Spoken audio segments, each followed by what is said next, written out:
Hello everyone, good evening and welcome. Well zooming.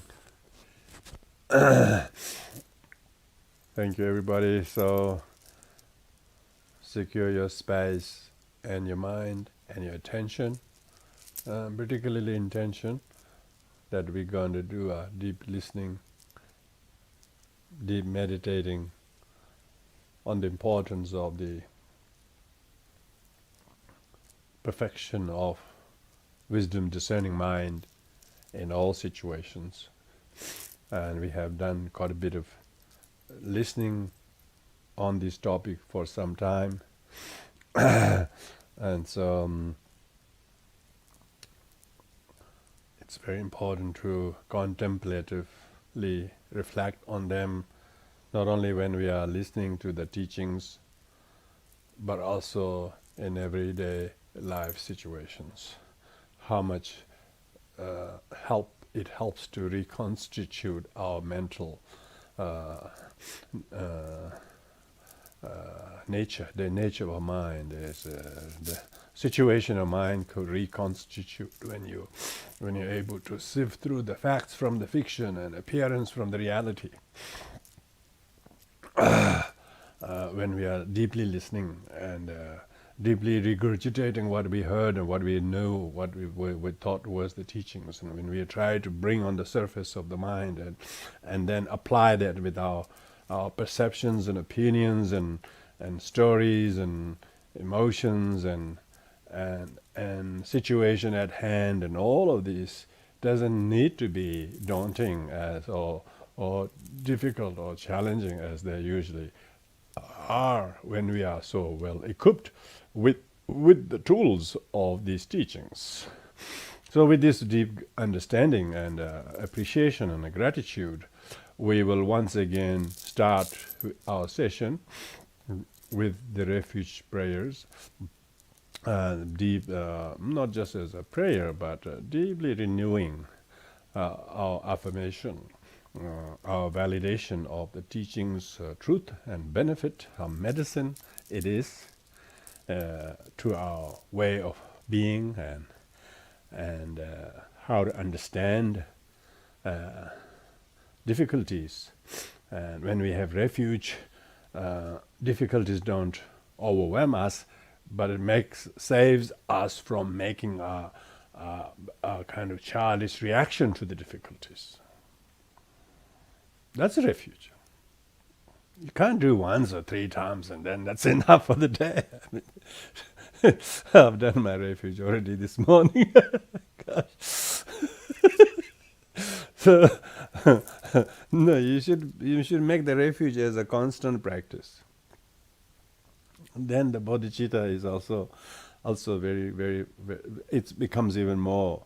And then it's like then the ink doesn't dry up. The pen doesn't dry. The pen writes with the ink, you know.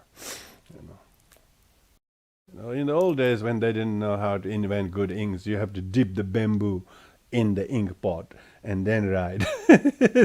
And then you write a couple letters, the ink is dry, you then have to go dip again, you know. See, and then now they made Parker pen and all the rest, you know. Then you don't have to have the ink pot at all. The ink is inside the pen.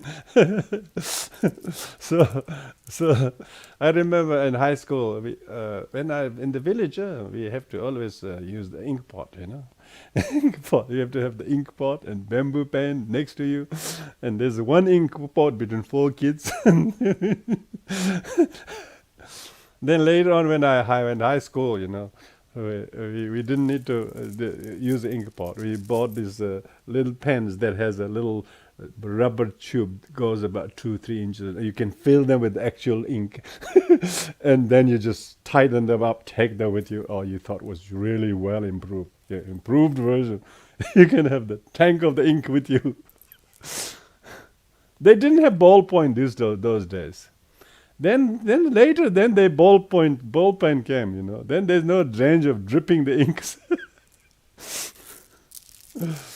I think we should think about how to improve how we top up the ink.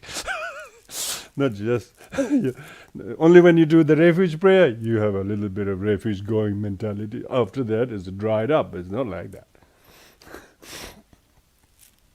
So doing refuge is just a reminder, but you can't just do 100,000 times enough. It's inestimable. Refuge is inestimable value. Mhm.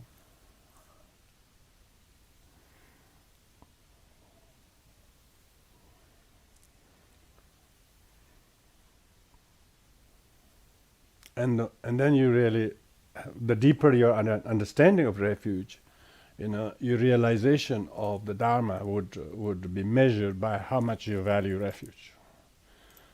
Because it's the Buddha who taught perfection of wisdom. He realized before he taught. And we are hearing it, beginning to fathom a little bit now. And then our appreciation of the Buddha as object of refuge will increase dramatically. So that's why we need to remain very continuous in the refuge.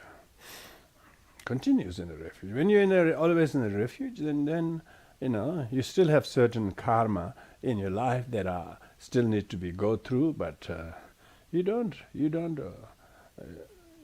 overreact with your own karma ripening on you, as if they were done to you by other people. You don't see them. You have refuge. Because of that, you don't react. You have this automatic refuge. Automatically, you're saved from reacting.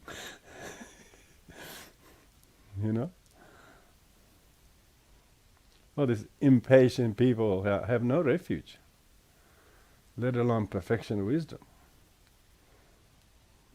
They may be holding. They think they have precept, they have vows, they have this, they have that, but they don't have refuge. Where are any of the vows going to hold? Even refuge probably most precious vow of all. It says our world will be too small to accommodate if refuge had a material form, value.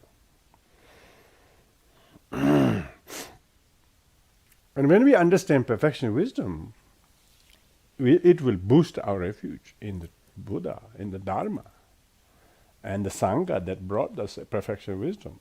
And perfection wisdom is the Dharma. And that Dharma is taught by the Buddha. I mean, the triple gem is incorporated in the understanding of that.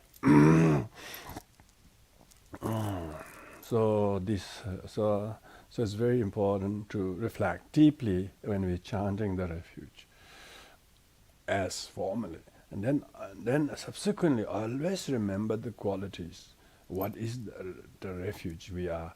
What is refuge going? And who goes for refuge? In what doing? What not thinking? And what not perceiving? What not developing opinion? We are safe from thinking this way. We're safe from saying that way. We're safe from reacting in a childish way. That's a refuge.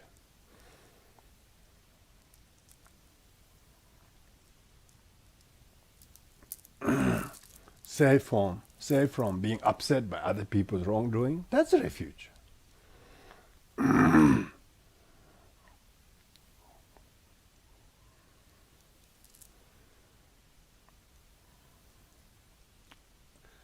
And not even wrongdoing of other, we will think it's them. It's just an unfortunate mix of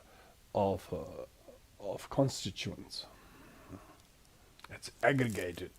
It's lumped up. Poor thing. And don't lump the person with their mistake. Very good, very big. That's a refuge. Wow. You might even rescue your father from his mistakes. You might even have a father, you want to respect him and love him again, that you never did, because you have refuge. Because you don't think the the aggregate of volition of your father is not him. It's one of the thousands of volitions that he did. You are picking on, which is very unfair. Which is no sign we have refuge. No kindness to the Father. No perfection, wisdom of aggregate of volition.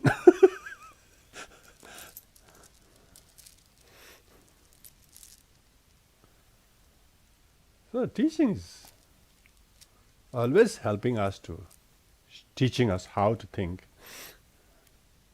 And because it saves us from thinking wrongly, it's a refuge.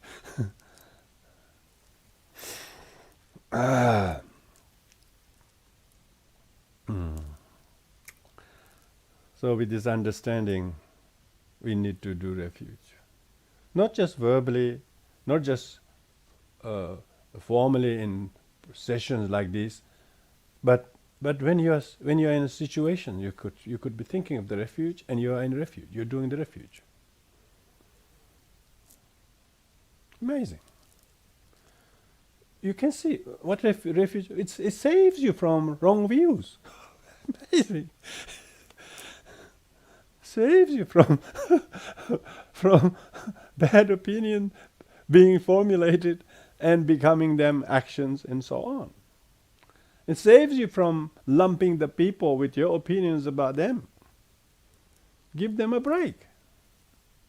That's a refuge.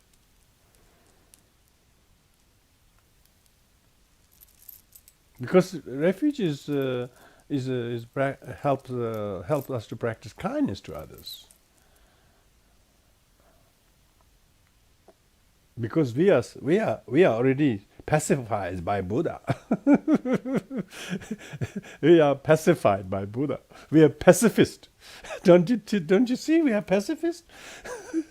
Pacifists don't harm others. We have refuge names. Remember, we have names. Hopefully, the name means something.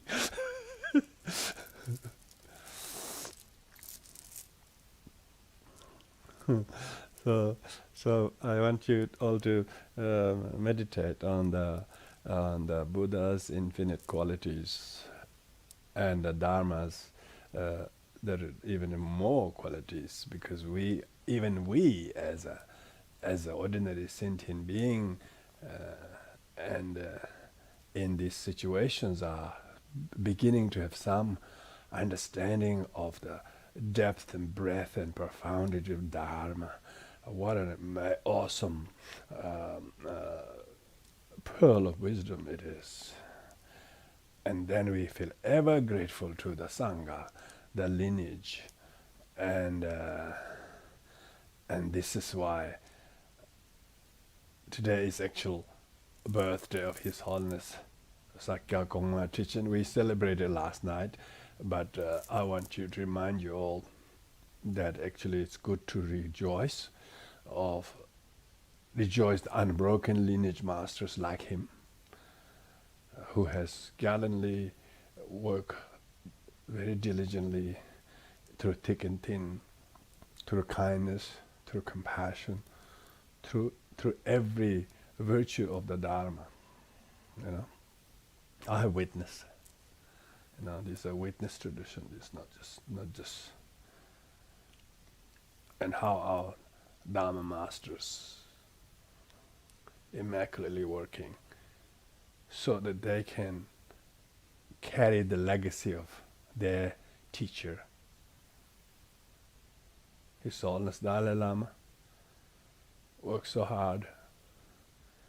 Amazing. So much difficulties, but made all the difficulties, never complained to anyone, but still talking about kindness to each other as fulfillment of legacy of his teachers and his masters, and goes all the way to emulate the fully enlightened Buddha.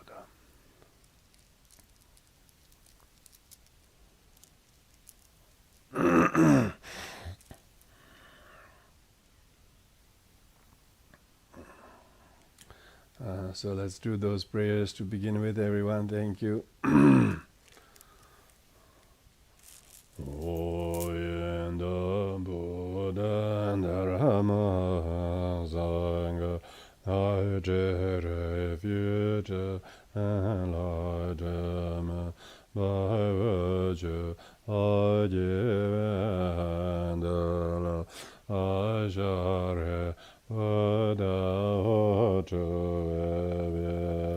and Abu Dadama Sangha I did review Aladama by virtue Ajivandala Ajare Buddha Otu and Abu Dadama Sangha I did Aladama by Ajivandala Ajare Buddha Otu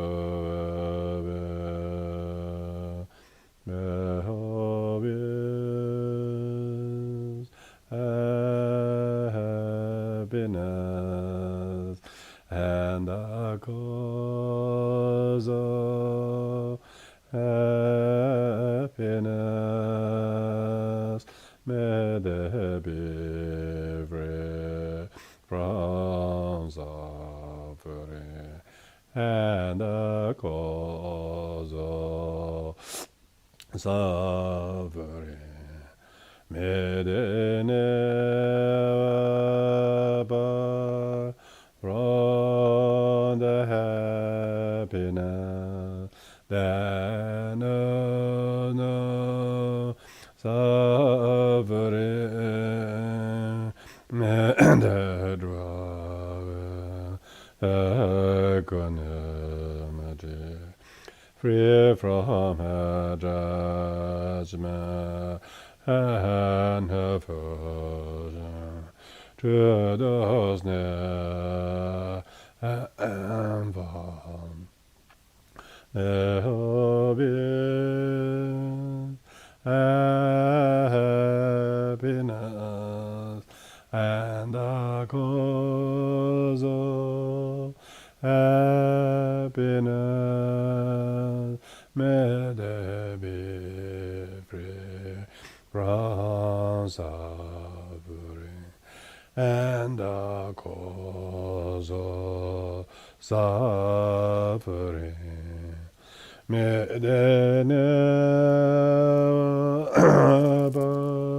from the happiness that knows suffering may they dwell equanimity free from attachment and aversion to the near and far. May all beings happiness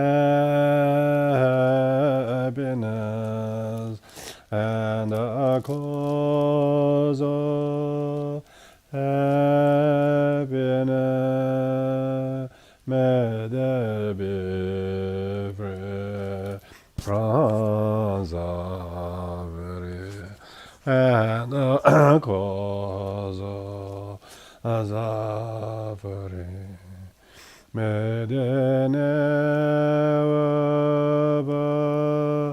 from the happiness that knows no suffering may they dwell equanimity free from attachment and aversion to those near and far. The golden intelligence and predisposition of Vehada Yatanda Dharma Agrela Vegama Virgo.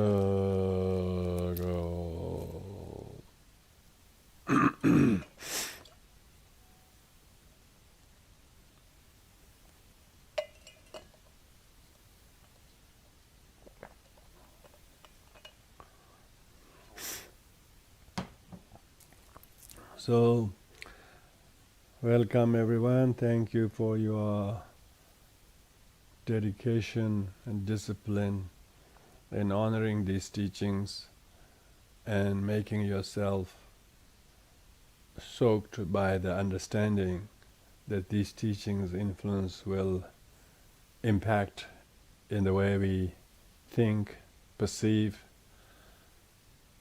perform, say, do, think, respond or not respond. All our choices become a little bit more easily clear because we know the way. If we don't know the way, we get lost in the way.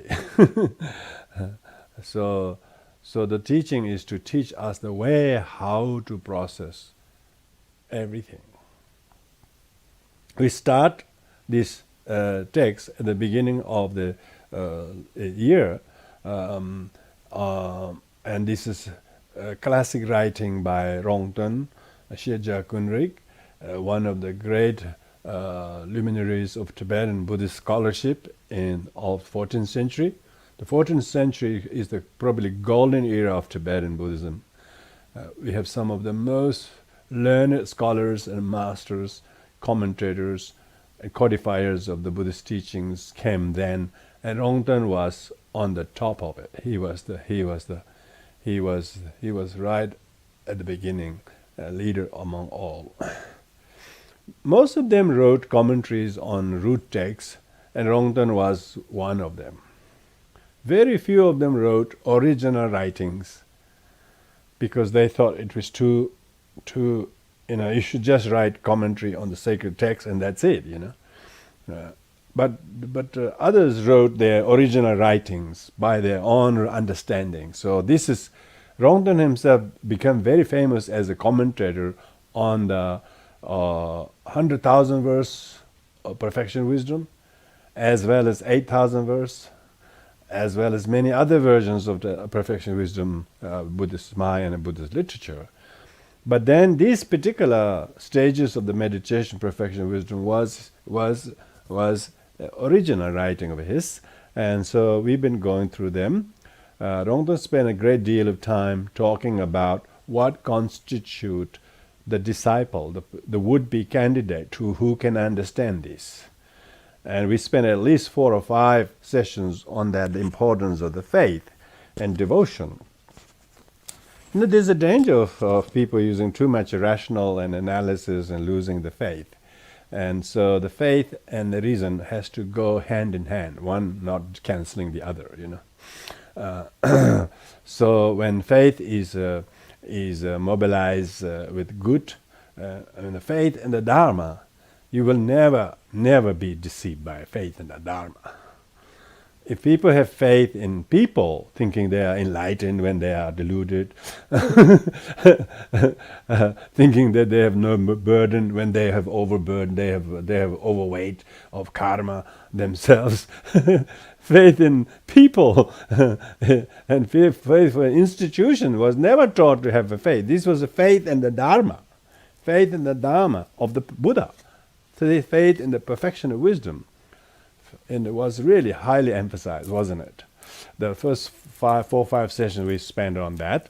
And then he came to the main body of the text, which is he called instruction. What is that? Instructions on the perfection of wisdom. And he divided it into 10 chapters. I want to just go over those things so that you know where we are all together. By the end of this term, we got 2 more sessions to go. I'll send you the outline of the whole text, together with everything which we have read so far, so that you all get a good picture of Rongton's text. So after talking about the importance of the candidate who has faith in the Dharma, then main instruction was it divided into 10 chapters. And first was generation of bodhicitta. That was the first chapter.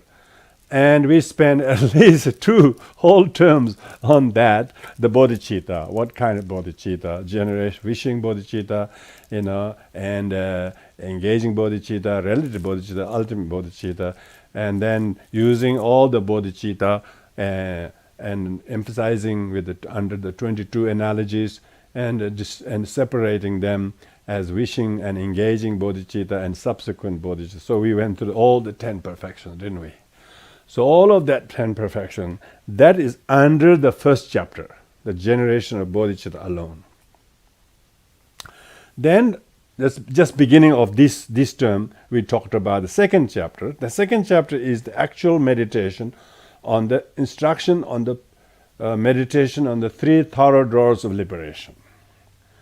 3 thorough doors of liberation, and that second chapter is divided into 10 sub-chapters, and that is the first is meditation on the 3 thorough doors of liberation. Second chapter was on the 4 noble truths. Third was on the 3 gems, triple gem. So these 3 we have finished. And last 2 sessions we've been talking about the 4th chapter, which is without clinging, without clinging, without the importance of non-clinging. So that's where we are at. We are about to finish that tonight, and then the rest of the things we will cover most of them tonight, because this rest of them are fairly smaller in size or at least in the text itself. So last week talked about the importance of how to enter into the meditative equipoise of gaining the wisdom and comprehending the wisdom, discerning emptiness of perfection wisdom, and which is the cutting edge instructions of all the instructions, and how to view and understand everything within the conduct of dwelling in the meditative state of perfection of wisdom. And so we can try to do that. As you are listening, you should try to be in the meditative state of emptiness of self. When we don't investigate it, there seems to be truly existing self. So the appearance of me, the innate me, innate object, innate things, or whatever, they seem to be there when you don't investigate, But as soon as you investigate, when you really check the appearance, what the appearance is exactly, the way it is, or where it appears, or does it really not exist as it appears? So when you investigate carefully, the self there isn't anything independent, permanent, unitarily existing self. The merely conceptually labeled and mistaken as it is conceptualized is there. Such self is there. So that's uninvestigated. But once you're starting to, we can call it hair splitting. Hair splitting. It's a nice word, I mean, Buddhism should go further than hair splitting. First split the 5 aggregates. And the hair doesn't really feature very important. They don't say you should split the hair. They say try to find the tip of the longest hair. Tip of the longest hair, whether that is identical to self or not. And then you can measure the whole longest hair and how much of that is worth the self. So in this way you try to investigate, in relation to the 2 types of self, the personal self and phenomenal self. Phenomenal self means any entities, anything that is entity. So every entity, whether it's a person, if it wasn't the name, you wouldn't remember who is who, for instance. They're all there. The person is there. He's standing before you with his jacket, with his cap, he's right before you. You just haven't got a clue who he is. Who the hell are you? They call it. Who the hell are you? That's right. You don't remember the name. It doesn't seem to him.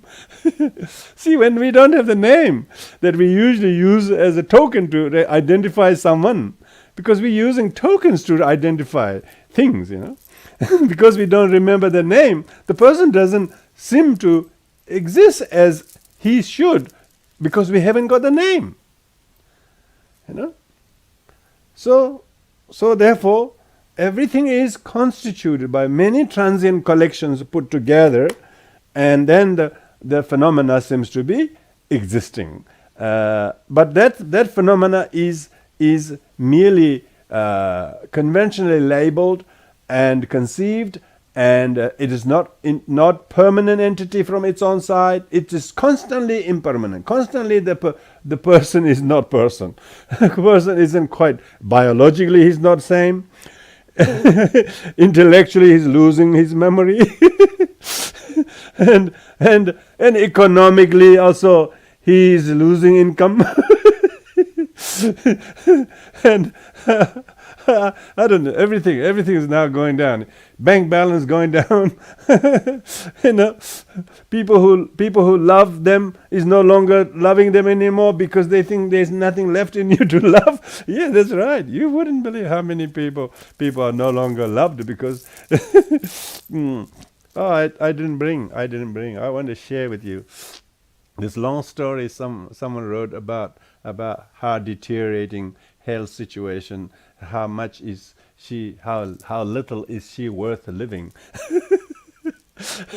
And except for her, for her poor partner, she thinks there's nothing good, nothing is there in her life that's left to live anymore, because she has suffered 94, I don't know, she said 94 deaths or something. She suffered 94 deaths. She said, I don't want another one. That's 95th one. She said, I want to die before the 95th comes. So, we are constantly transient. We're constantly changing, but we this innately think I'm still me, And because of this innate grasping to self, the phenomena seems to be unquestionably, I would say, permanent, something permanently there. Actually, everything's impermanent, but we think it's permanently.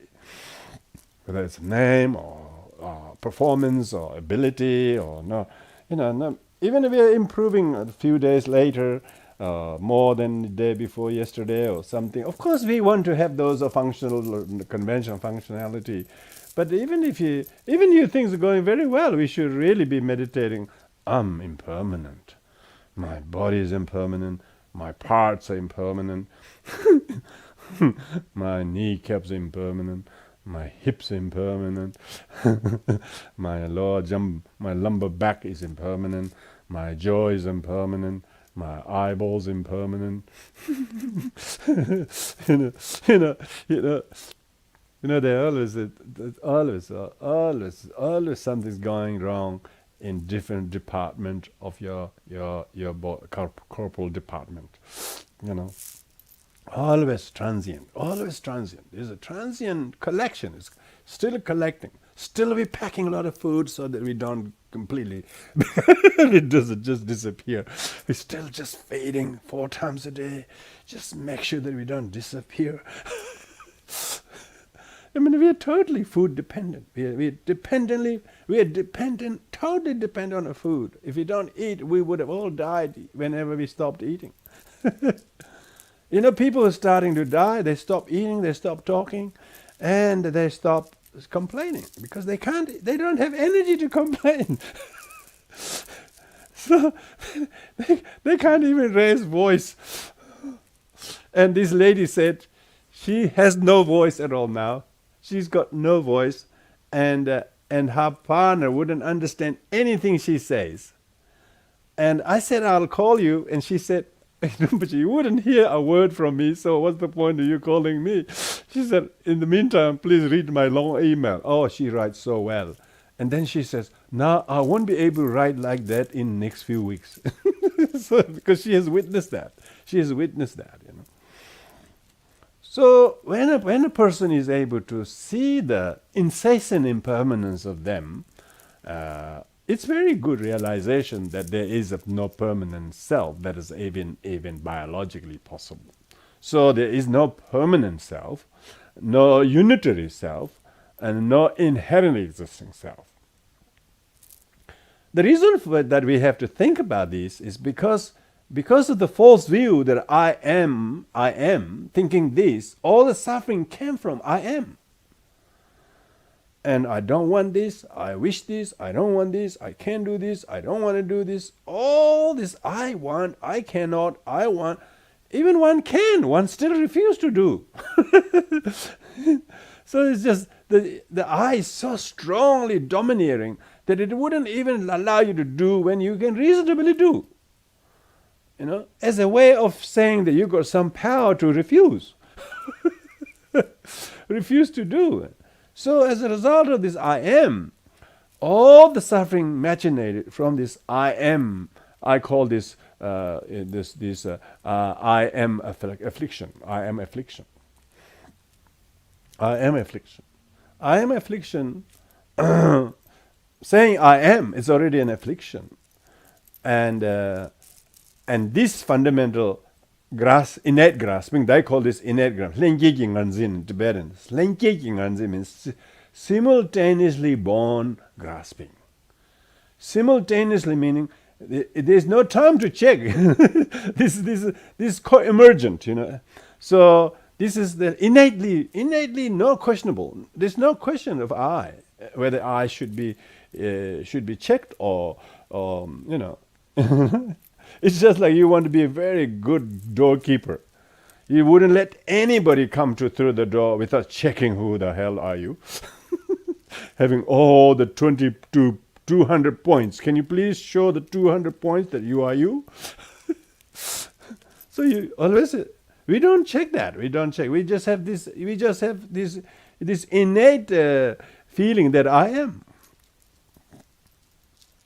Of course, it may seem a little bit unnecessary to talk like this, but reason why Buddha wants us to think and talk is that all the suffering comes from this innate grasping to I am, which is the cognitive obscuration, knowledge obscuration. It's the knowledge obscuration. It mistakenly misunderstands this as what is not. I mean, that's a quite big error, you know. People mistake banana for apple.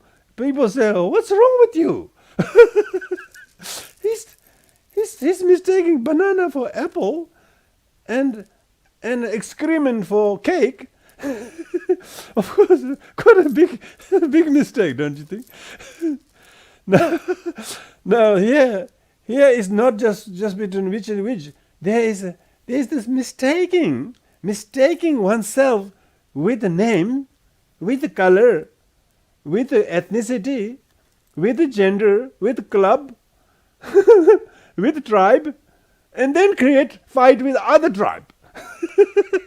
It's amazing. All the human conflicts, all the human suffering came from this fundamental mistake.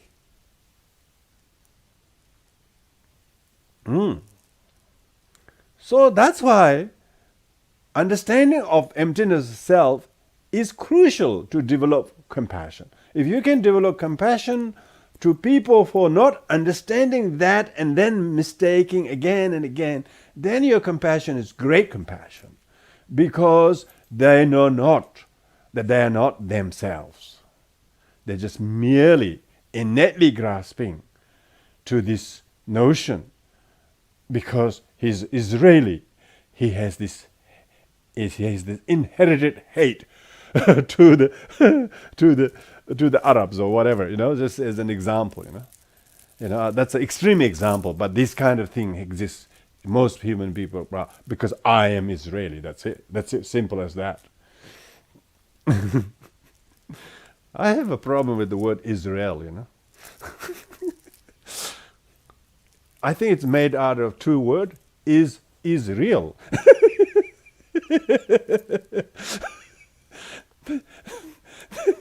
Is and real. Is and real. And Buddhism is not real. That's the whole thing. Everything is not real. That's the issue. But for them, everything is real because they are Israelis. So I'm not talking anything against Israel. Just the whole fighting in the Middle East is so Israel orientated. Israel oriented. Everything is me. Everything is real because I say so, type of thing. This innate grasping of Israel. I don't know about spelling, but I just made it up. Everything is real. Everything is real when I is so involved in the right and middle of it. But when you understand it, everything is wrong. Everything is wrong. All the mistake came from this thinking I am. All mistakes. That's what Nagarjuna said. First, one mistakenly become attached to I am as real, and then everything become imagination from that. Now, next time you look at somebody else, and then you see compassion to them because they don't know that, and that's the cause of it, and they still don't know that. And because of that, your compassion is propped by wisdom or perfection wisdom. Then you can have compassion, but compassion is really deep.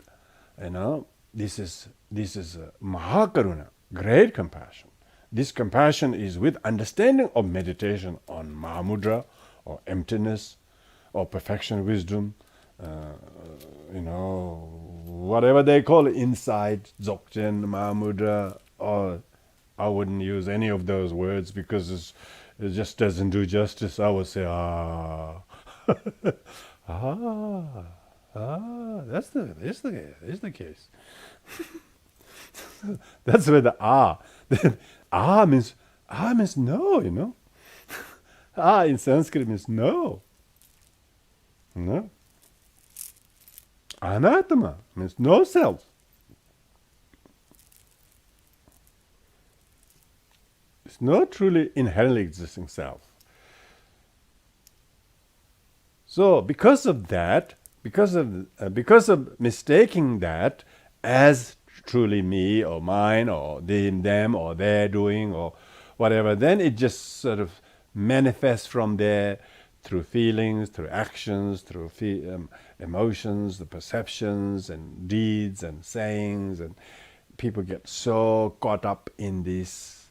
He said this to me, and this is very serious because he said this to me,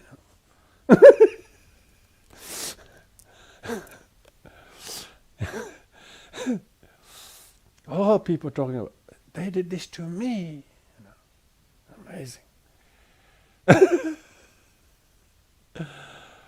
And you can say, alas, here goes again. On top of I am, to me.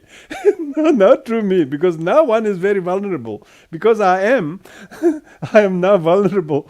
But from anyone I'm very vulnerable, Because I am, Then to me is very, very, the object out there is truly existing, readiness to do anything to us, and it looks so real, what they're doing is also real. So they're also real, because I'm so real, what appears to be doing makes it even doubly real. And then the damage is almost domino effect. Now, alas, sentient beings who don't understand this. So this is what I'm saying is because of this. There are three beautiful verses here. Rongton quotes from Perfection Wisdom, And here it goes. While focusing on the path of perfection wisdom. So when you're reflecting on this, you should be in that conduct of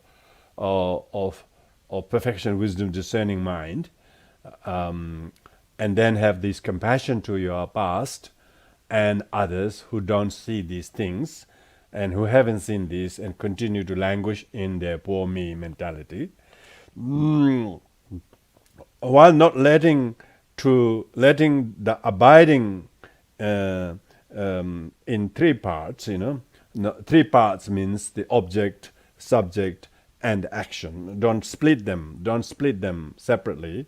One should learn to do by not observing them, any one of them, let alone each of them.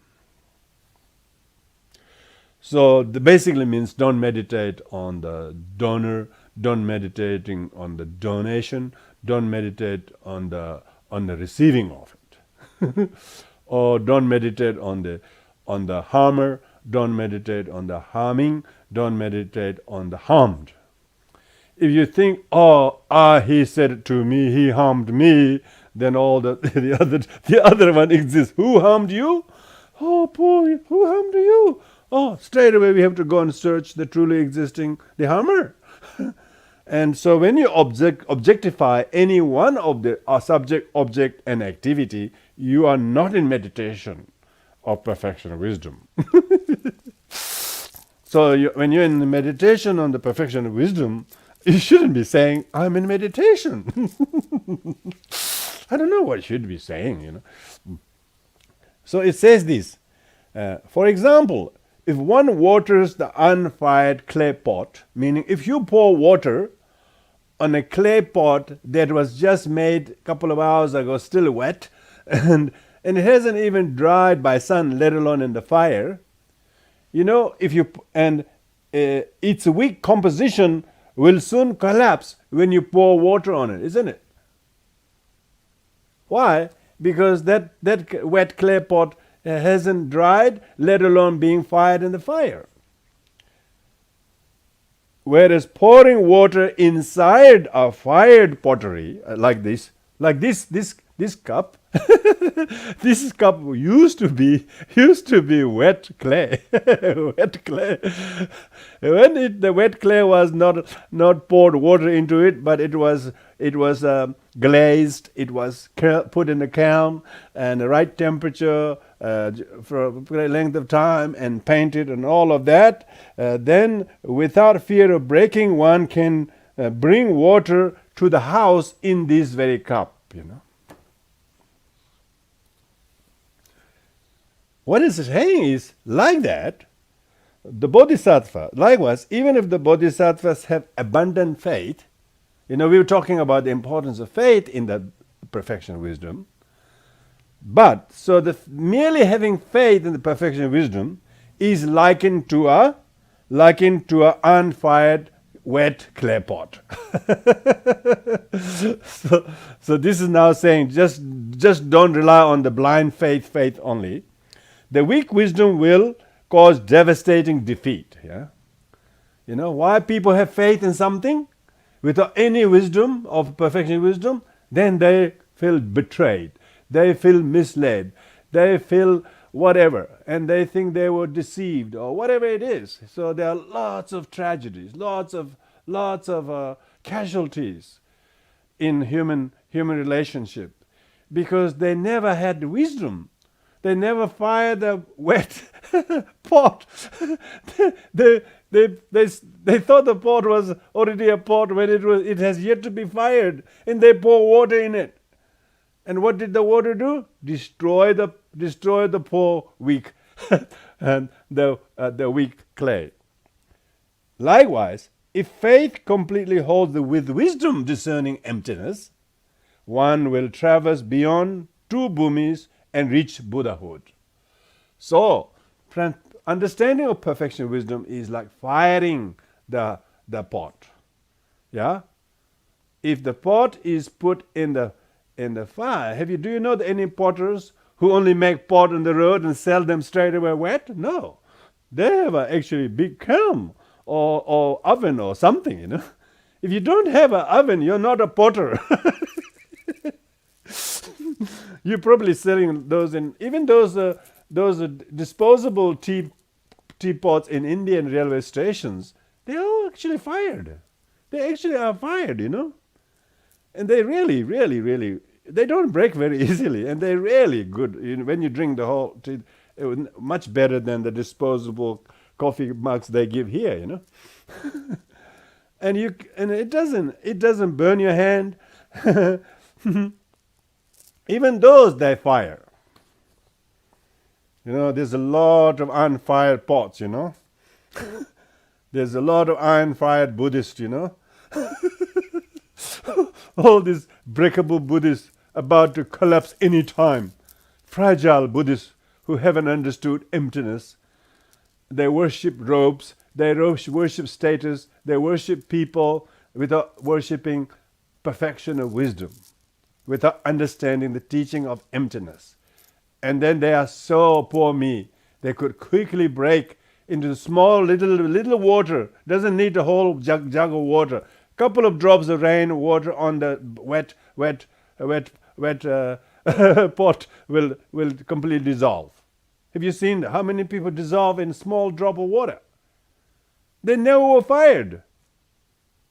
They never have heard perfection wisdom. They never understood. They never listened thoroughly to a thorough teaching on perfection wisdom. Maybe they haven't even read Heart Sutra, let alone get the teachings on it. Never had 8,000 verses, let alone 25,000 verses, let alone 100,000 verses. This piece of Rongton's work is therefore a lifesaver. Because if you go and read the Perfection Wisdom, translate 8,000 verses, how good the translation is, can tell how good your comprehension of Dharma can. You can read, most people just can't read beyond 10 pages. They say, oh, so repetitive. so repetitive as that's, they're themselves not repeaters, They don't remember how many lives they have repeated, They think they're non-repeaters. And, the most easiest summary of perfection wisdom is there is no self. When that is elaborated, then there's Heart Sutra. In Heart Sutra, somebody said there are 26 no's. This is cute. Western students are like that. They're really observant. Oh, there are 26 no's. They really want to find out what is the numerical symbolism of this 26 no's. and I was saying, oh, you're surprised with 26 no's, I said, wait until you read 8,000 verses, you will find 8,000 no's.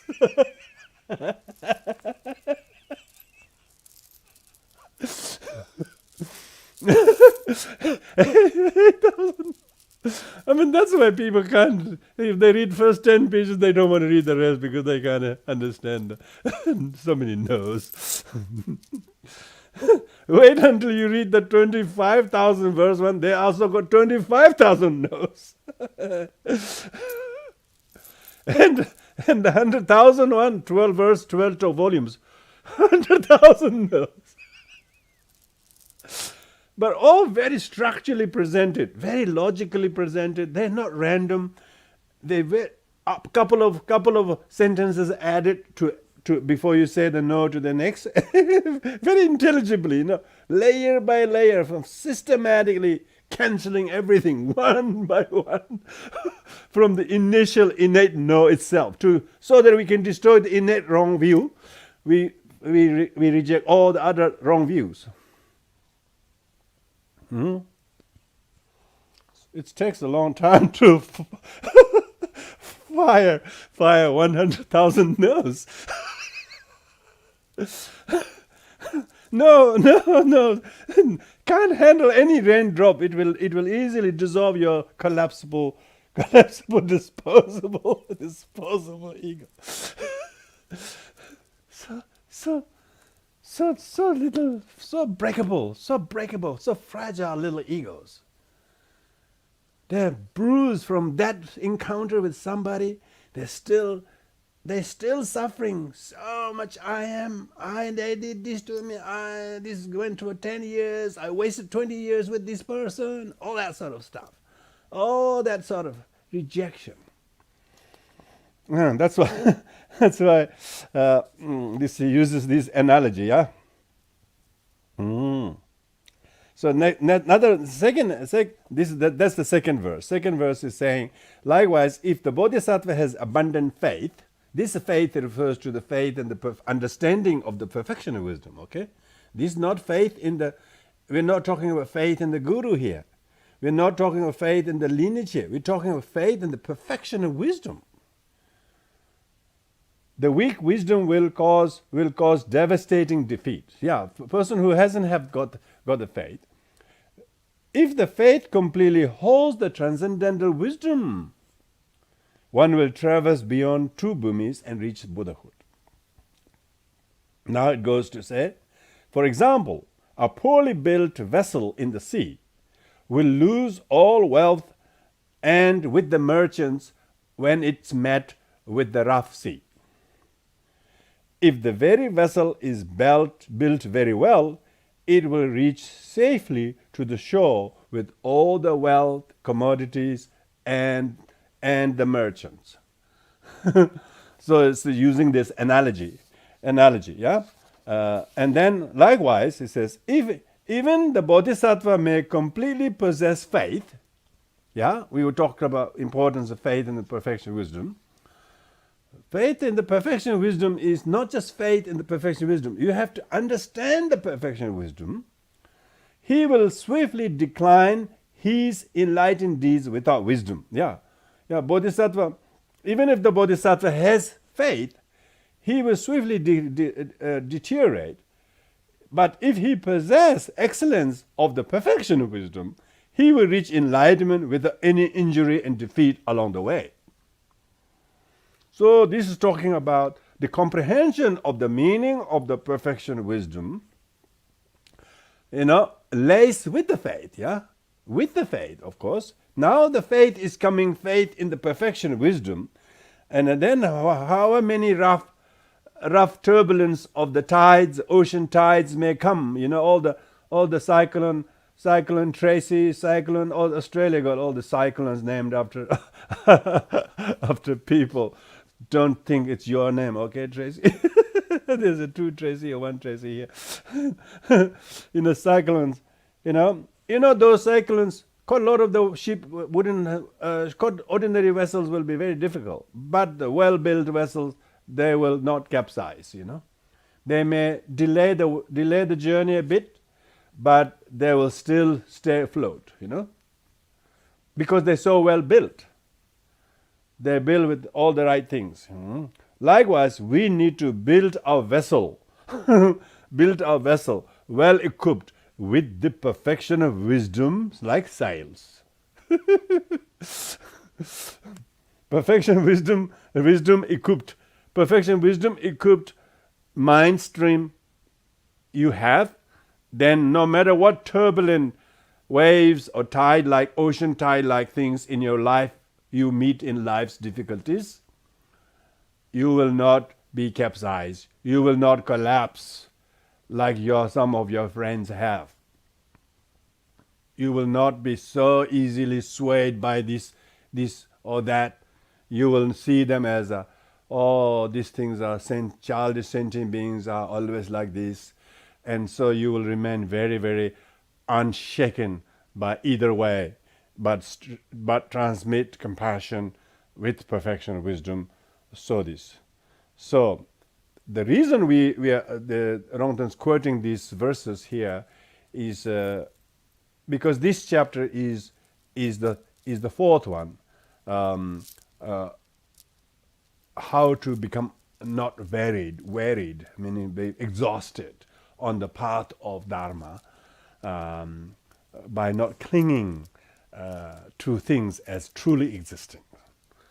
Not clinging to things or thing is real. Seeing things as not real. Very important. But because it's not because difficulties are there thing, but even the good we did, we think, I'm good, I'm done well, I am reaching enlightenment, I have realized emptiness, that kind of. Don't ever proclaim, I have realized emptiness, then you are. If you do that, you are not meditating on the perfection of wisdom, When you're meditating on perfection of wisdom, you don't even say, I'm meditating on the perfection of wisdom, Of course, we are trying to teach you to tell, not to tell that you are meditating, okay? when you're meditating, but you're not meditating, So it's very, very conspicuous, You're just gardening, but you're meditating on the perfection of wisdom. That's good. You do all the ordinary things, but you still are in the conduct of perfection of wisdom. And you never claim that I'm meditating on perfection of wisdom. So this completes the instruction on the practice of unfatiguing and tireless practice of diligence. The bodhisattva must be mobilized with such a diligence that doesn't weary you or tire you. So that completes the 4th chapter under that section. Now, 5th and 6th and 7th and 8th are somewhat combined here, but the 5th and 6th are combined. Next one is called, 5th one is called Instructions on Diligence, and 6th one is called How to Uphold the Complete Path. So these two are joined together. The path, this path is the path of Mahayana. Mahayana means great vehicle. Great in terms of objective. So objective is not for yourself. Objective is for the benefit of all sentient beings. So your objective is to finish in 50 years' time or something like that, which seems like quite a long project. But 50 years is not Mahayana. Mahayana's objective is infinite time, uncountable eons. Maha in terms of great in terms of scope of time. You're not limited in 50 years or until 2031. No. Some people say, what do you think you will be in 2031? Yeah, that's only 10 years. We may or may not be even here. But doesn't matter when we die or when we don't die. We still, our aims and objective for practice of Mahayana is until all sentient beings enlightened. Full stop. And so that's objective is until all sentient beings enlightened. And Maha objective. Maha objective. And then Maha skillfulness. Your great skillfulness, you will have to do anything in order to impart skillfulness, in order to benefit sentient beings, in order to ripen other sentient beings. You will do any role that is necessary. So you wouldn't say, I am a secretary, or I'm a sort of a administrator, or I'm a treasurer, or I only do this and only do this and not do other things. Not like that. Whatever you have to do, you do. Whatever you can. It doesn't mean you have to do what you can't do, but whatever you meant to do, try to do because if it benefits others. So in the West they may call you doormat. They really have these very, very scary words of doormat. Oh gosh, wish we were as useful as a doormat. That would be really good. Wish we were as selfless as a doormat. That would be very bodhisattva. And the doormat is really useful. It's very selfless, always there, whether it's rain or wet, whether there's a lot of leaves on it or a lot of shoes on it. It's always there. Bodhisattva wouldn't mind being a doormat, Bodhisattva wish people will use you. So Bodhisattva, following the Mahayana path is that you will do whatever is necessary. whatever is necessary. And duration is infinite time, not just few years, not just few months, not just on when you're free on Wednesdays. Yes, I'll do on Wednesdays. That's the only time I can do. Other times, no. Very big no. Yeah, Mahayana path is very difficult to follow. So it's, by following the Mahayana path, one will uphold the complete Mahayana path and not failing into lower path of lesser vehicle. It's not falling is very difficult. Most people fall many times, but they don't even know they're falling. So it's good to know that you're falling. And if you see somebody falling, you shouldn't be surprised they are, because you've fallen many times yourself. So don't judge others falling, because you notice how hard it is to remain selfless and altruistic and have immaculate bodhicitta always, because we are just trainee bodhisattvas. We have got the badge on our chest. We're trainee bodhisattvas. It's good to wear those trainee bodhisattvas. When you're trainee bank clerk, when you go to the teller and the teller says as a trainee, you say, does she know what she's doing? So it's good to wear the trainee badge, and when you're a trainee badge, you'll be very gentle. They say, I'm a trainee, I can do this. If I can't, I'll call my supervisor. Very lovely, very so nice. They actually talk to you nicely because they're trainee. It's good to be a trainee, that you're humble. You're a humble bodhisattva. I'm just a novice, they call it. It's a very good novice, a novice bodhisattva. It's good. Because we are all bodhisattva now, We are all bodhisattva. It's just we are all trainee bodhisattvas, All on perfect path of accumulation is trainee bodhisattvas. And maybe and within the path of accumulation, of course, they are beginners, they are intermediate, they are advanced path of accumulation within that. So you can still, in comparison to the path of preparation and path of seeing, it's all those three levels are trainee bodhisattvas. Some little bit more experienced than others. So if you see somebody falling, meaning somebody making mistakes, you have to be kind to them. You shouldn't think they shouldn't make such mess. As if you're going to tolerate any mistakes of anybody. We're so impatient. There's no sign of Mahayana there. Mahayana means great patience, great understanding, great tolerance, and great understanding that what it's like to be them, and not being judgmental. And so, if those who do fall and commit transgression, you should have the diligence to not to be upset by them, not to be discouraged by them. That's the diligence, instructions and diligence.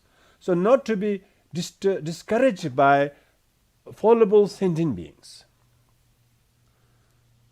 Fallible sentient beings. It's important that we can tolerate the fallible sentient beings. That's a bodhisattva. The bodhisattva stands tall among those who fall so low. Bodhisattva could not be bodhisattva who couldn't tolerate anyone falling near them. So, having cultivated infinite compassion for the sentient beings, viewing the plight of sentient beings drowned by the ocean of their karma and suffering and obscuration, one must attempt to have the intention to rescue them by meditating on the meaning of emptiness and dedicate one's merits for the sake of them and tenderly attend to their needs. So that is the instructions of diligence. Diligence doesn't mean you get up 1 hour earlier than do your sadhana, or that's also diligence. That's good. That's just training. That's just training. That's just theory. That's just theory. I mean, who cares when you get up 1 hour earlier or go to bed 1 hour later and do all the many practices when you don't translate them in front of difficult sentient beings? You're so diligent on your own in front of the Buddha images, are you? Yeah, that's right. Of course, that will be good too, you know. Religiously very diligent, but humanly no diligent.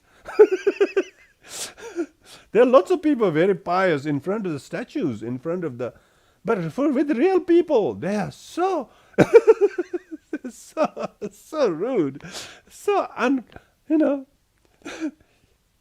Sorry, I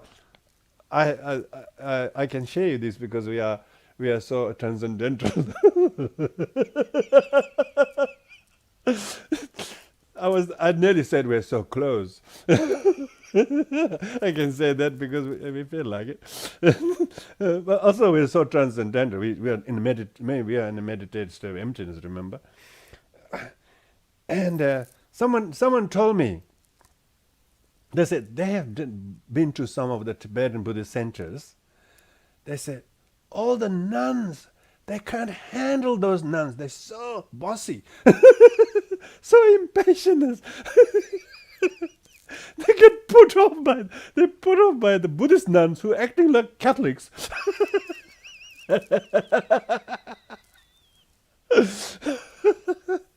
And I was saying, this is the Abrahamic remnants of Judeo-Christian people. When they practice Dharma, they're still very, very, very, very, very, very.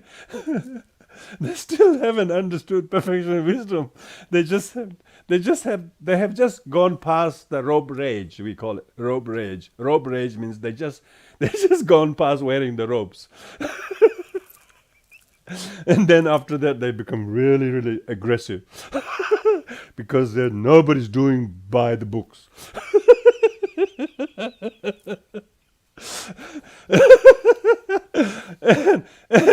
and all of their supposed peacefulness and gentleness disappear.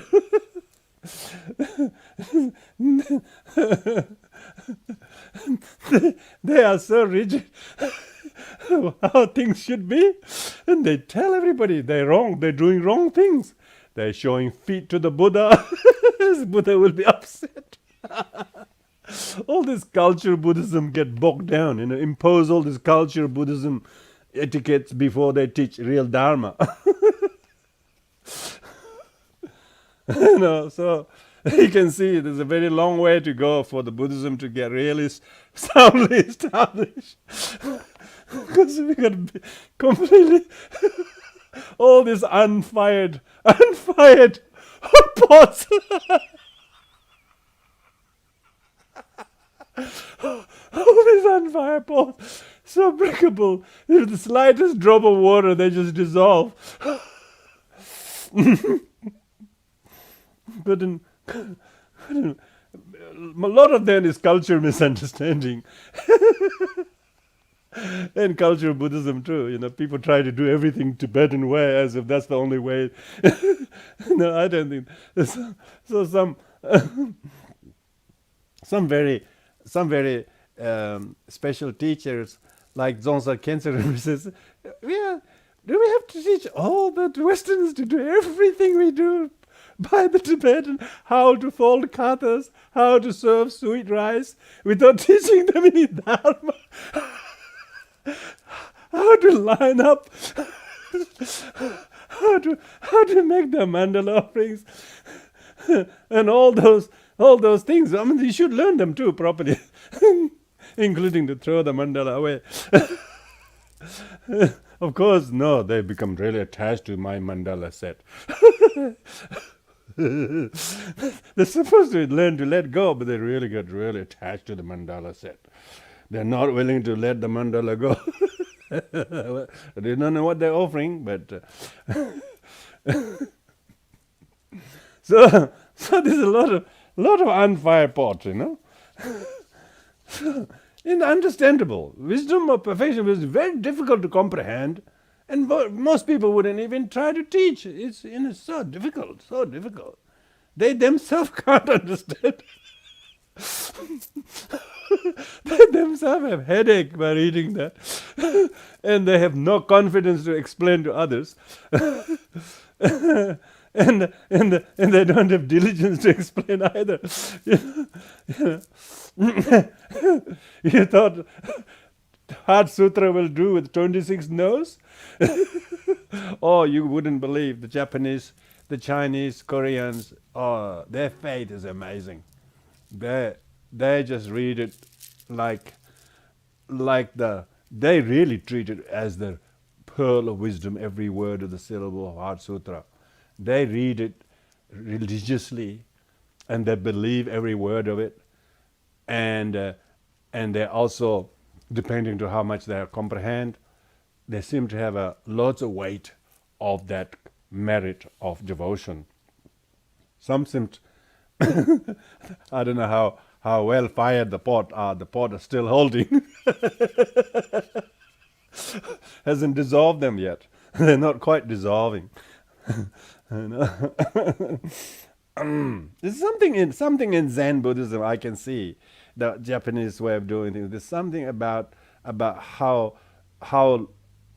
good at least 10, 12 centuries of Buddhism there has done so much to bless the whole psyche of those people. And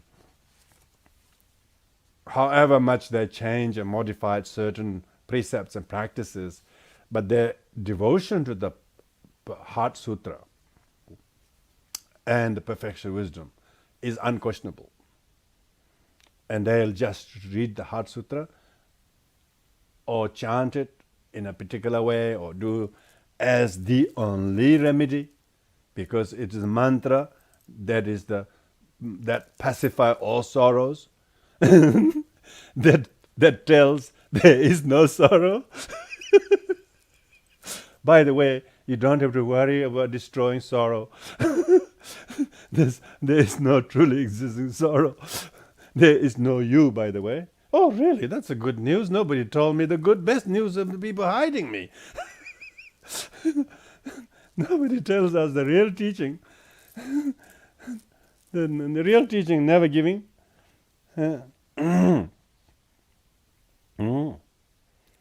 So this fifth and sixth point is how to be diligent with discerning the meaning, fathoming and comprehending and applying the perfection wisdom in everyday life situation, and then hold the complete path. Whole complete path of the Mahayana constitutes in the meditation on the emptiness. And then meditation on emptiness doesn't mean denial of people with problems, but tailor them whatever compassion that can soothe their temporary sufferings, but yourself completely unimpeded by the effort, because you're always meditating in the state of emptiness. You don't have to do much in emptiness. When you're empty, there's not a lot of tiresome doing. Tiresome doing, You don't say, I did that. And you say, what? What was that? You're still remembering. You're still innate grasping. You just do. Simple. Why? Because sentient beings, suffering has to be relieved by your being the selfless realizer of emptiness, conduct-wise practicing selfless thing. So it's not just dry philosophical saying everything's empty, but actually you do what matters to help the other while yourself not getting in the way or being fatigued by the action, because you don't see that self, nor the object, nor the action as anything but skillful dispensation of compassion to help crying child before you. And that's all. Give them a toy. Don't tell it's not real. Tell them there's lovely toys out here. And get them out of the burning house. Especially if they're fighting over toys in the burning house. Don't tell them don't fight over the toys. Tell them they're much better toys outside here. I've got everything all for you. And they all come out of the burning house. Does the one who does that waste any toys? No. No. It's a skillful dispensation of the great compassion to sentient beings who don't understand emptiness. So you have to do to rescue them selflessly, with the realization of emptiness self, with the realization of what you're doing is in a fatiguing, it will not fatigue you, will not tire you, will not burn you, will not cost you an arm and leg, because you have no self. When you have no self, you won't so worry about arm and leg. We have wasted so many arms and legs in all lives. Maybe this life, maybe some arms can be made useful. At least instead of feeding lamb shanks, we feed them with your upper torso.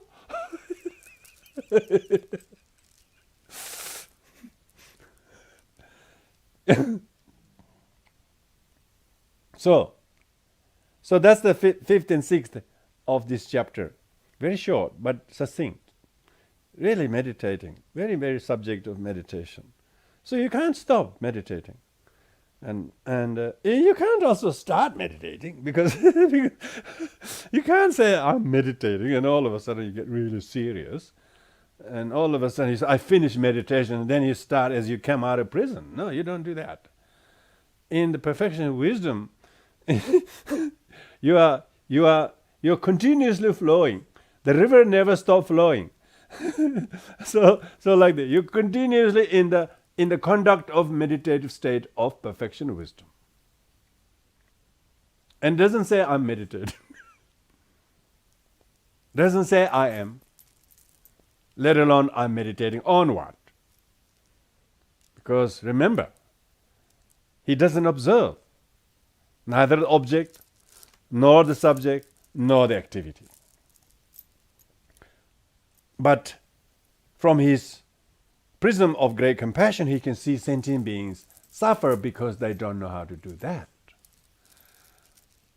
And all other temporary, other sort of individual mistakes, don't even notice in your mind. Those are don't worthy of talking about it. They just don't. Main thing is they just think they are real. That's the problem. They think they are the main thing. That's the problem. They are nothing. That's the solution. We are really nothing.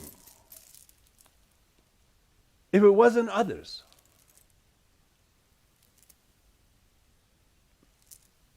The doctor is nothing without his patient. The other day I met a new doctor. I think I can see he's a new doctor, and so I don't choose any doctors.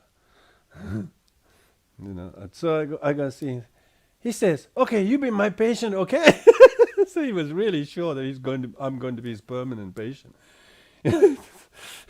He was really trying to nail me down, and I say, yes. As long as I need help, I'll come here. Will you be here very long? He says, yes. I said, how long you been here? 3 weeks. So cute. And then he said, I think he felt something with me, and then he says, can you give me an email address? I don't know whether doctors are allowed to do that. No, and I say yes. I gave him my email address.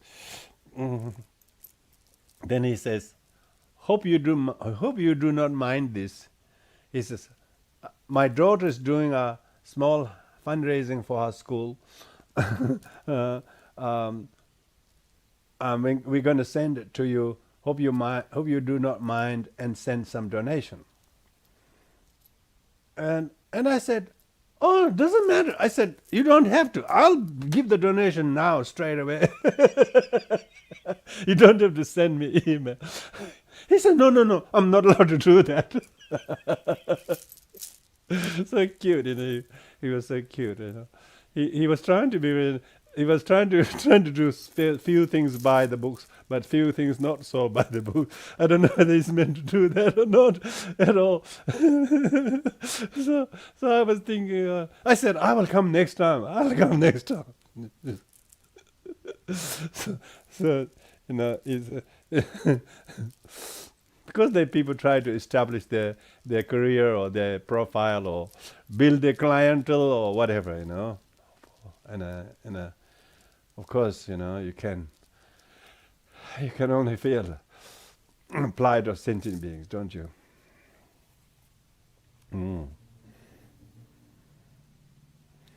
Okay. Next two topics are 7th and 8th. That's instruction on the five wisdom, five eyes, 6 clairvoyance. They call it 5 special eyes and 6 clairvoyances. Now, this is a special skill you develop when you develop the perfection wisdom. By engaging in the practice, in the meditation, in the conduct of perfection wisdom, one truly is concerned with the plight of sentient beings who think they are real. And if one develops some degree of pride in realizing, this is a pure pride, this is spiritual confidence in the realization of the meaning of the perfection wisdom, one gains qualities with 5 new eyes and 6 clairvoyances. So this is some kind of seer. You now begin to see. You begin to see the conceptual antidote related to the affliction can seize oneself. So the grasping to the eye the conceptual grasping to the eye, and when one prides the meaningful qualities that will cut away attachment, they should be severed by wisdom realizing emptiness. So you can gain some kind of a spiritual pride of confidence in the realization of even the flavor of this. So of course we are allowed to have this excitement, I suppose spiritual excitement. Yeah, this kind of excitement is just for yourself. Not to keep, of course. You're allowed to taste. I can now taste. You're allowed to taste after all this bitterness in life. After all this bitterness you have tasted, maybe a little thing is you're allowed.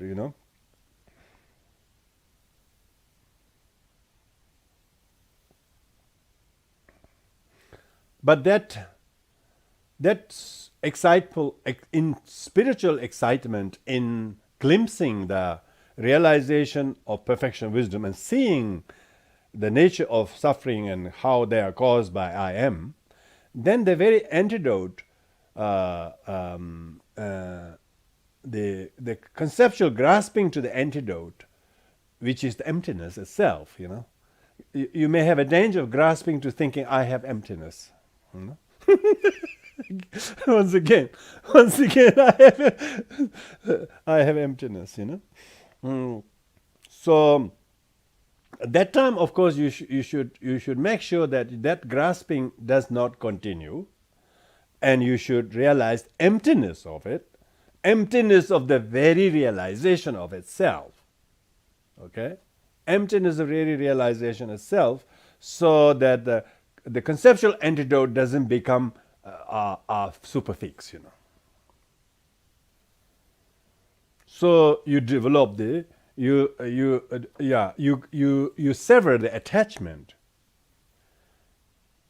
by wisdom realizing emptiness, without saying that you have realized it.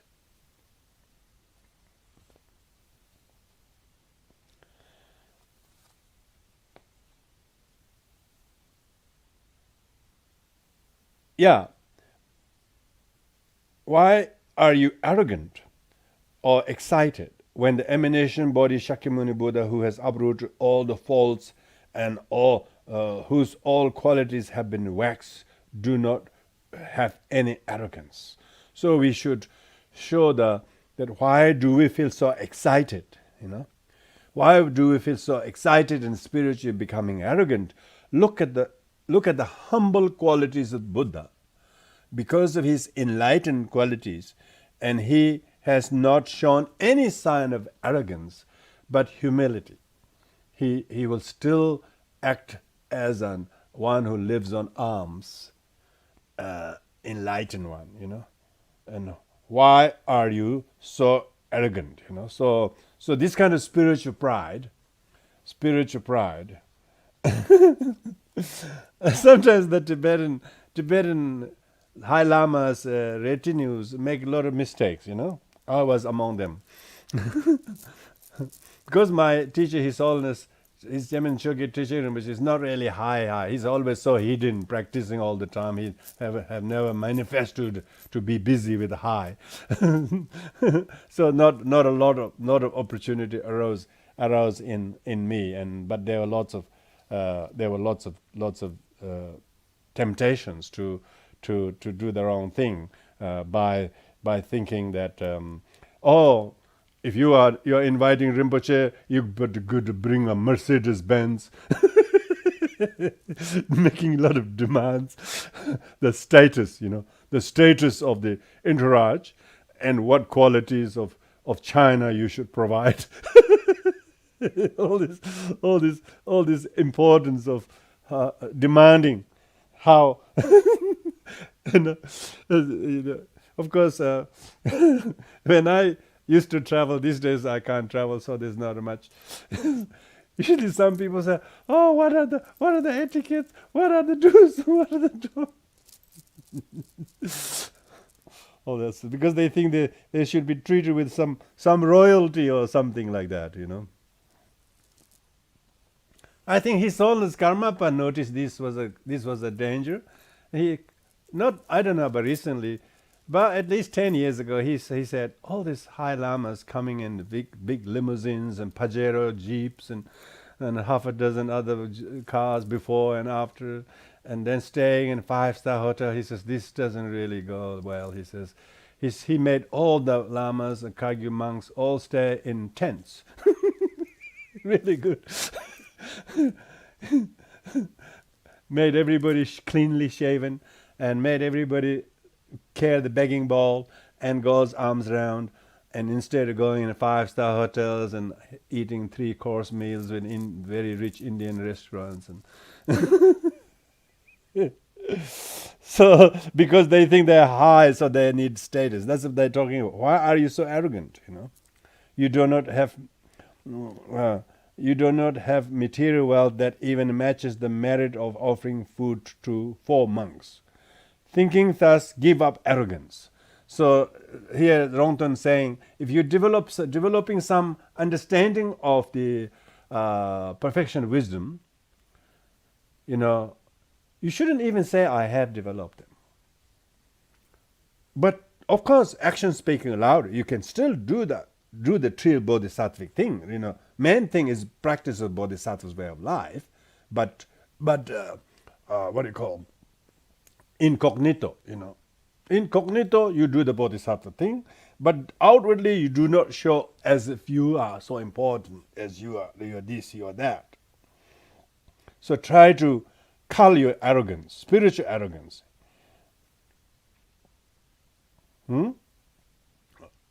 So any objective is objective, which is a fault. If you're losing arrogance, the objective is to lose arrogance. But even when you lose arrogance, don't think you have lost arrogance. Okay, you're just practicing how to lose. You don't think you have lost all arrogance all one go. I mean, nobody gets to do that until they reach the second bhumi or something. So even second bhumi, they wouldn't send you a confirmation. Oh, you're all clean to go. There's lots of people found many things still dangling on the anklets when they reach second bhumi.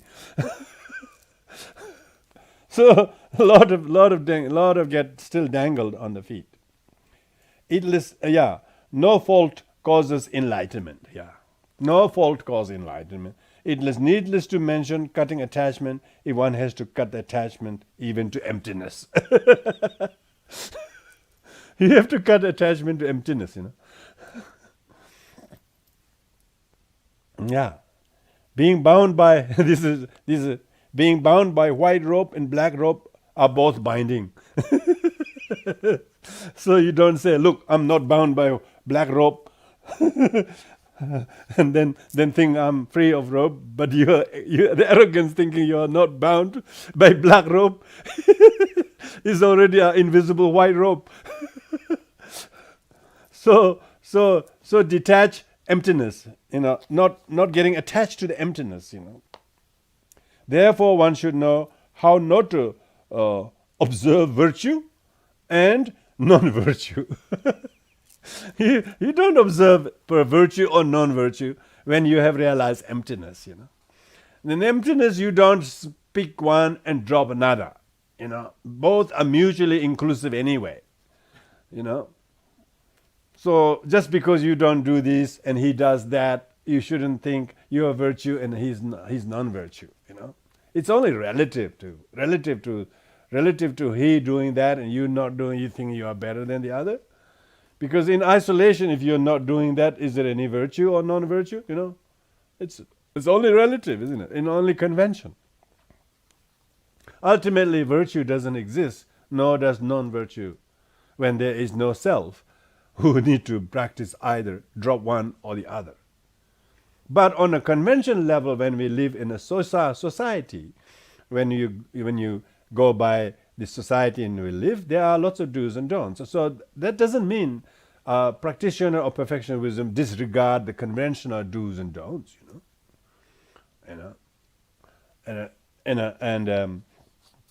So it's very important to observe these, and then so that's the how to get rid of attachment, and then you develop what we call the wisdom eye and clairvoyance. You can see you have the clairvoyance of danger of getting attached to the arrogance of realizing emptiness and thinking emptiness is good. So you have the clairvoyance, you have the additional eye to see that normal eyes do not see, the 5 eyes and clairvoyance. That's 7 and 8. And then 9th is instruction on path of seeing and path of meditation. And this is, if one attains the qualities of the 5 eyes, 5 divine eyes, sometimes called divine eyes, but you should not think of divine eyes as a god or that kind of divine eye. We're talking about an eye that can see all phenomena, not only empty of existence, but also can see many things so far away in distance, can see things, and have this clairaudience, clairvoyance, and so on. The gross obscuration will be rejected. So gross obscuration, karma and afflictive obscuration will be rejected when you're on path of seeing and path of meditation. But in order to get rid of the seed, one has to realize path of seeing and meditation. So path of seeing and meditation are the progress from realizing the 5 divine eyes and 6 clairvoyances. Path of seeing rejects seeds of conceptual imputation, and the path of meditation rejects simultaneously born obscuration. Most of the simultaneous born obscuration is the innate grasping to the I and mind, and so that's that. And then the last one is the the 10th one is the subjectivity gives rise to the no obscuration called Buddhahood. Yeah, the Buddhahood itself is neither of the gross or the subtle obscurations are lingering anymore. When the two obscurations are uprooted, the cessation, the subject of non-production obscuration, attainment of enlightenment. So this is the what do we call the 10 instructions. So the last 5 instructions we just covered tonight is quite short. But this is short not because it has less thing to talk about, but it makes it succinct there, because we have to talk from the 3rd chapter onwards how to actually gain the path of preparation onwards. So they go brief because they're going brief on those, which is the main results. But part of the preparation meditation, which is the next leap from the path of accumulation. We as beginners, then after meditating on the perfection of wisdom and having conceptual understanding of this, then we move to the path of preparation, or path of joining, or path of application. Different translations, different.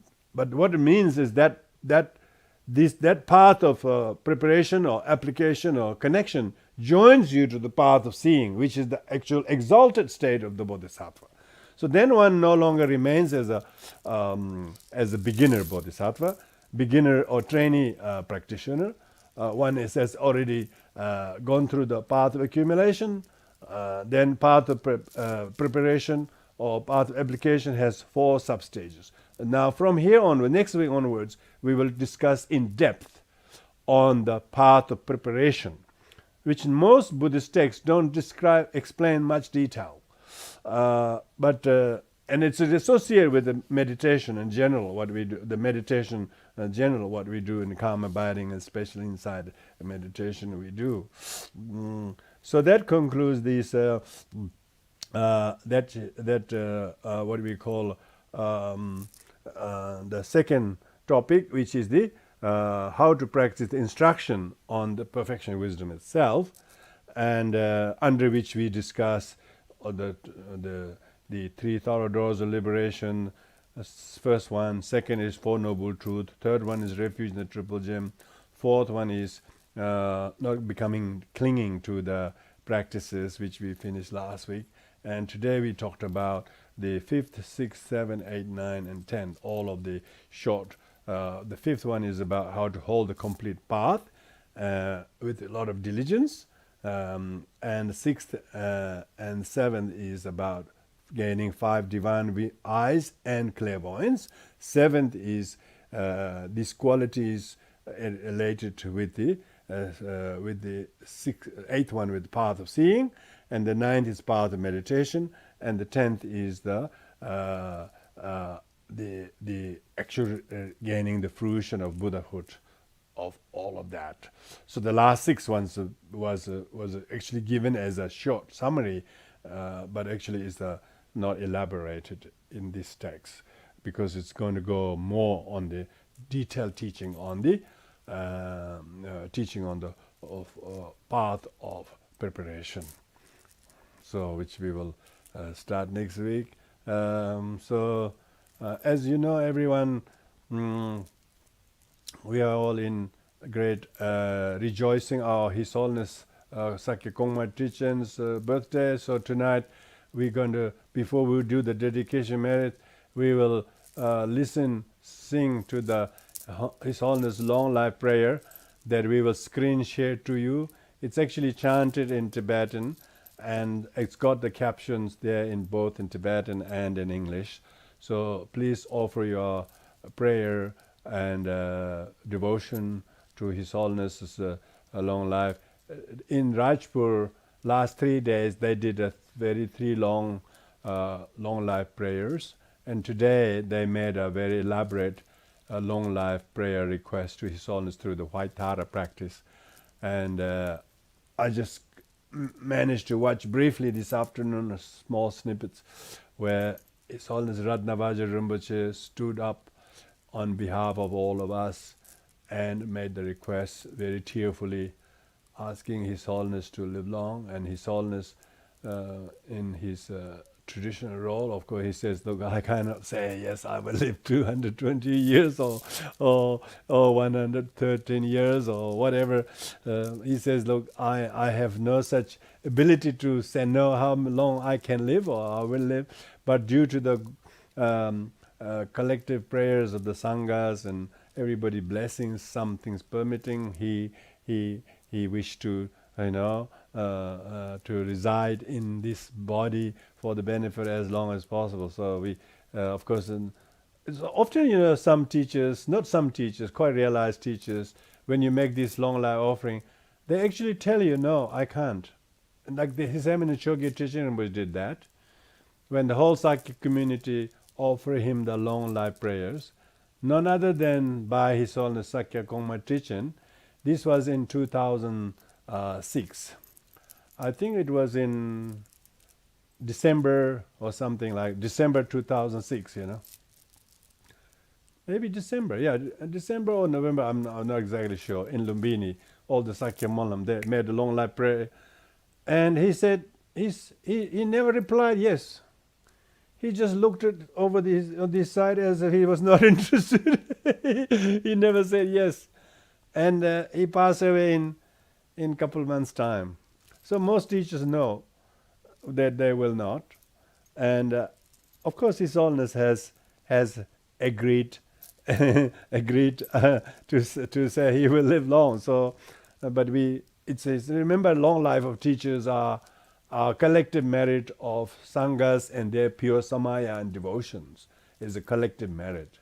So all of your prayers will mean a lot.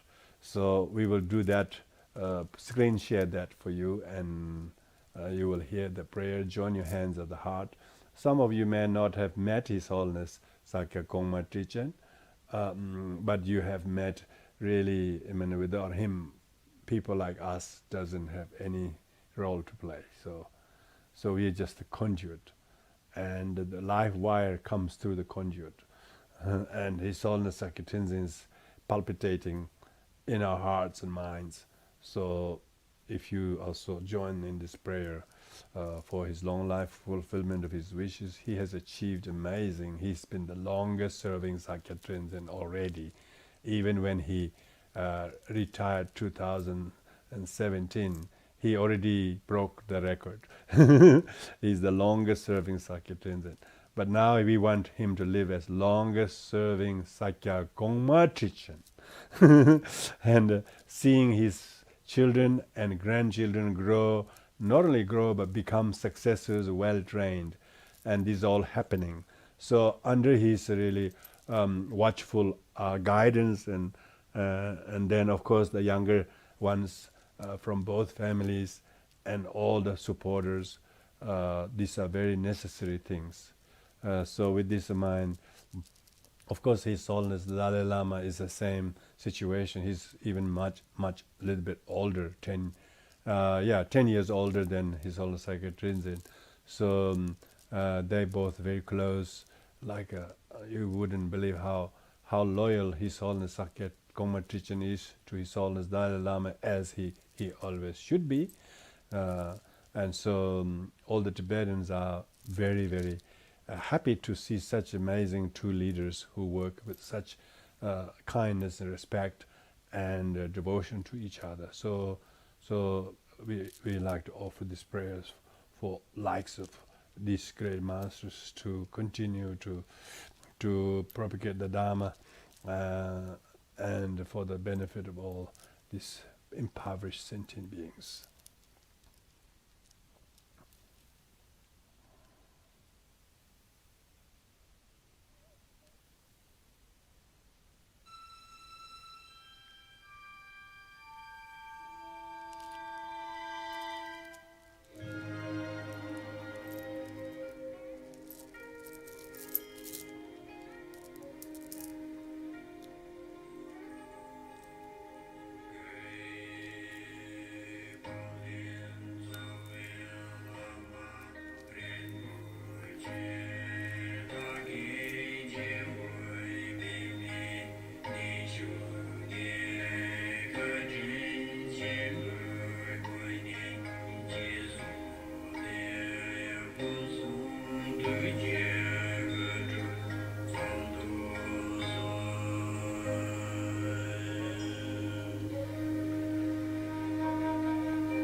So with this we will dedicate the merits of this teaching. May His Holiness continue to live healthy and radiate His blessings unhindered as the rays of the sun continue shining. Like the Manjushira Mula Tantra prophesied, the Chogyal Pakpa and Khon lineage legacy will continue to brighten the world. So may all of that warmth of the sun be enjoyed by all who are suffering the cold chill of samsara. So with this we do the dedication merits, everybody.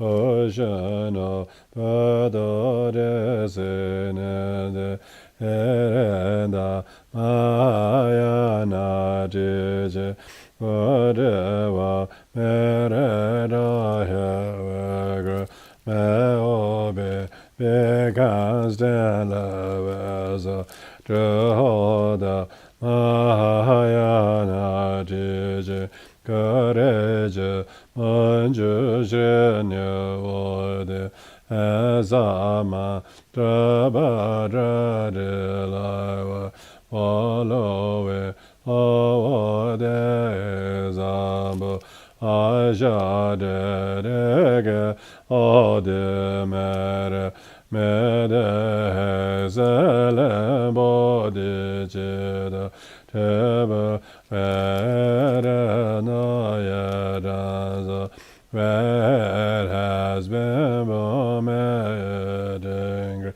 really without the generation.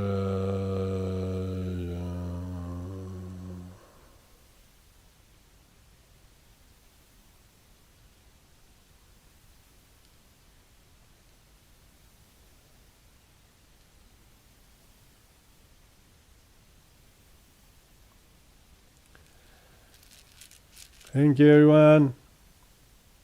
Stay safe.